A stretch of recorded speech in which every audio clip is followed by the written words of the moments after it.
Tuesday, February 28th meeting of the St. Bernard Community Improvement Corporation. If we could please have a roll call by the secretary. Jonathan Stuchel, Present. Tom Rolfson, Bob Culbertson. Here. Joe Brickler. Here. Peggy Brickwick. Here. Ray Culbertson. Here. Chris Sauer. Here. Chris Schildmeyer. Present. Gary Wiedemann.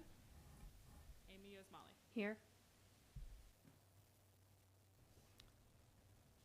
Okay, so all of you have a copy of the January 25th meeting minutes. Are there any corrections to the minutes, or is there a motion to accept the minutes as printed? Mr. President, I'll make a motion to accept the minutes. I'll second it. All right, our treasurer's report. So the balance in the First State Bank as of the end of January was $50,510.06. The balance in Fifth Third was $367,423.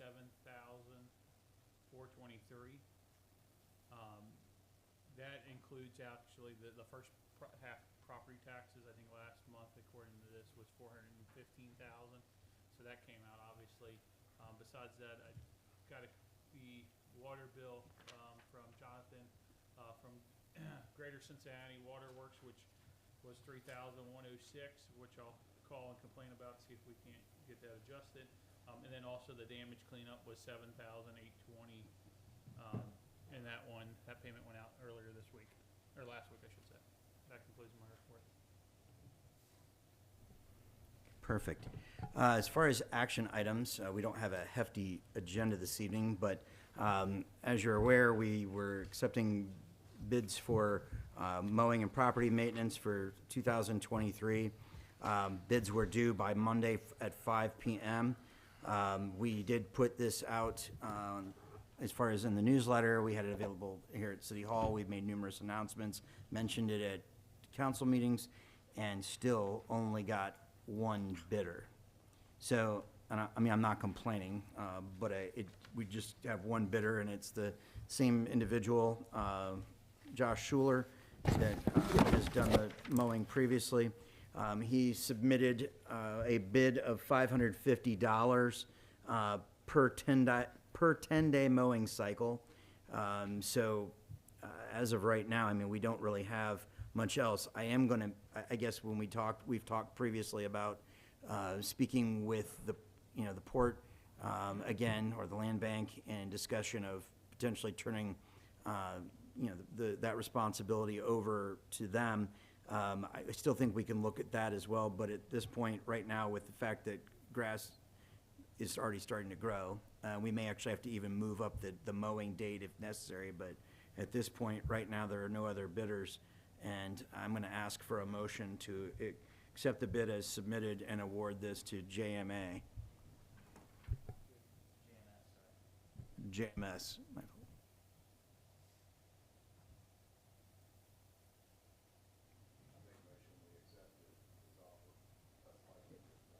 I'll second it. Sorry, guys. Sorry. And then at another time, again, I want to we'll reach out to the Port Authority, and we can start the process, and maybe for next year, we would look at having the maintenance turned over to them, and having the properties held in the land bank for that period of time. That's a whole other discussion, because there's been a little bit of a turnover there at the land bank and the port, so we could reach out to them and start that process again. So we do actually need to vote to accept this bid, yes. On the motion to accept the bid from JMS Landscaping, Jonathan Stuchel, Yes. Tom Rolfson, Yes. Bob Culbertson, Yes. Joe Brickler, Yes. Peggy Brickwick, Yes. Ray Culbertson, Yes. Chris Sauer, Yes. Chris Schildmeyer, Yes. Amy Osmali. Fantastic, thank you. Okay, next on the agenda, the First State Bank building. And I know Bob, in his treasurer's report, he must want to leave soon, so we went right through that one and just knocked out the whole, paid the water damage bill. And I guess I gave you all copies of that for the $7,820.50, which we had already previously approved, but I gave you the itemized statement, which of course includes that of the plumber includes the electrician, and everything that was done. And then, of course, Bob had already mentioned the fact that he is going to reach out to Waterworks and see if we can't get anything negotiated with them on the $3,106.27 water bill to see if we can't negotiate anything on the sewer charges. But again, for the period of time which the water flooded that building, we incurred that large of a bill, or I should say First State Bank did. They are going to reimburse us. First State Bank is going to reimburse us for their normal water usage of roughly $204.07, which would have been their normal bill, less that of a leak. So unless anyone has any questions of that, that's already in process, and Bob will be taking care of the remaining portion with the water bill. Lastly, again, we took everyone over to see the damage to the building itself. Chris Sauer and I were able to move all of the salvageable items to the front portion of the loan center. So there's a large number of filing cabinets, there's desks and whatnot. So basically, they just walked away from it. From my previous understanding, again, they had no intention of keeping these items. I'm going to have that conversation with them again, but again, based on the fact that we actually had to clean up their mess, because they just basically shut the door and we're not operating out of there anymore. So all of the water-damaged items, we actually had to throw away. So as far as I'm concerned, I'm going to look at the idea. I'm going to speak with them one more time, but Tom was going to reach out, of course, and he wanted to talk to a couple people about coming in and looking and maybe giving a bid to buy that. These are good filing cabinets and some decent items and we're going to have to get rid of them, and it's not worth keeping some of those items in there for, during the demo. So we'll work on that, but I will reach out to, the executives at First State Bank. We have to actually have a discussion with them anyhow, as we're going to be progressing in the next 30 days with the development group. So they're going to need to know at this point, kind of what we're talking about from a time standpoint. Jonathan, has anybody been down there lately? I've not been there in a couple weeks. Okay. If you're going to talk to them, I'll check and see if they've still got all those files they're supposed to do something with. Yeah, we actually, Chris brought up a good point. Yes, there's items that need to be actually destroyed, shredded. So same thing that we found in another storage area down in the lower level, informed them. So there's actually 2 holding areas of files that they're supposed to come and get and shred. I'm just curious if they decide they don't want it and we're going to send it out or whatever, should we check and see if any departments around here can use it instead of us paying full price for file cabinets? We can look at that. So we'll make a Yeah. list of, Yeah. we'll make a list of what's there, because there's a combination of, lateral cabinets and whatnot. Right. And also, I'll just be honest with you, there's some that, are almost not movable. So I've never seen fireproof filing cabinets like I have this. one, yeah. Yeah, but anyhow, I mean, we're talking like a 500-pound right. unit, so it's impressive. Right. But I'm just saying, some departments might just need regular file cabinets, so before we sell out to the public, maybe that's something we should just ask around our departments too. All right, so we'll have that, I'll have that discussion with Dave Ritchie from First State Bank, and we can proceed from there, because again, we've pretty much got it trashed out. It's just now down to furniture. We pretty much, got that covered. So as far as, by the next meeting, we should be having an update from the development group.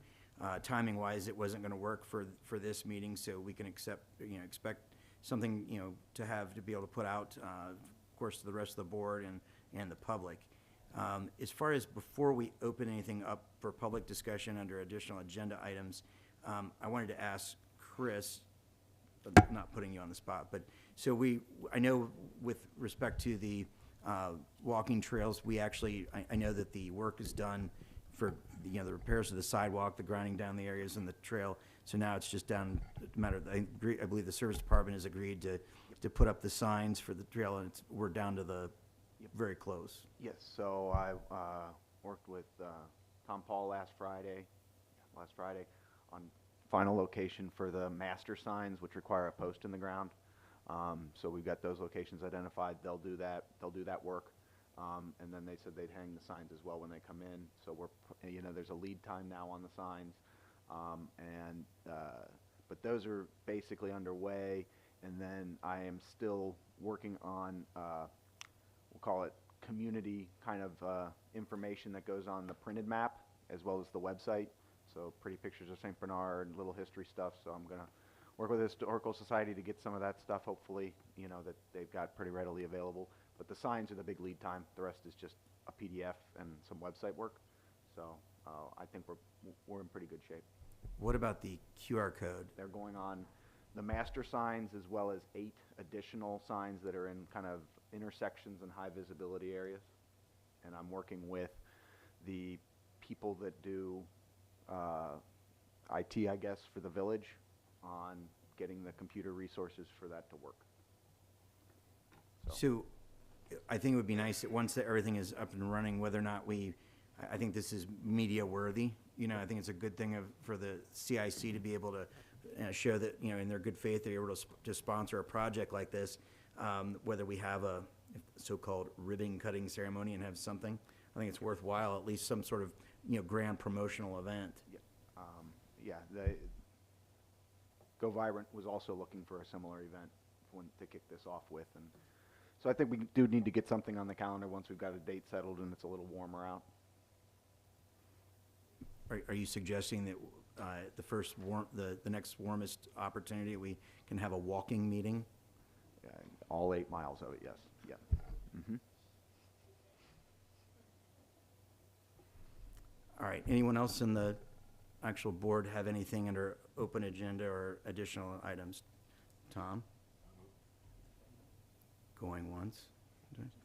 Anyone else in the group? Anyone actually in the audience have anything? I know this was a short meeting, but does anyone else in the audience have anything?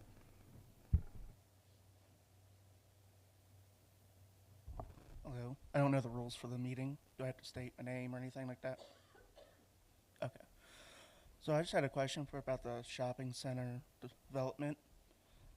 You're adding residential down there and more business fronts, but you're removing a lot of the parking. Don't you see that's going to be a big issue? So this has actually been something that's been ongoing. So yes, we've been aware that they're reducing some of the parking, but yes, we're adding residents, but trying to have an appropriate blend between actually residential parking and, of course, enough to support the businesses. The fact that the building itself is coming forward, so there's quite a bit of unutilized parking as it stands right now, and then you'll have the backside that would be opened up. But we are aware of that. There is a balance. They've been very conscious of that. And then as it goes in phases, there will be an expansion even from that as we go. But they are very conscious of the fact, and we have been discussing this. This wasn't anything new. So I mean I don't have the exact number of spaces right this second. The final draft is not available, but we will be reaching out to the prospective business owners. I'm assuming that's why you're asking. But we will be reaching out with them to meet with them at the appropriate time once we have the exact plan and the exact number of spaces. But yes, they are very conscious of it.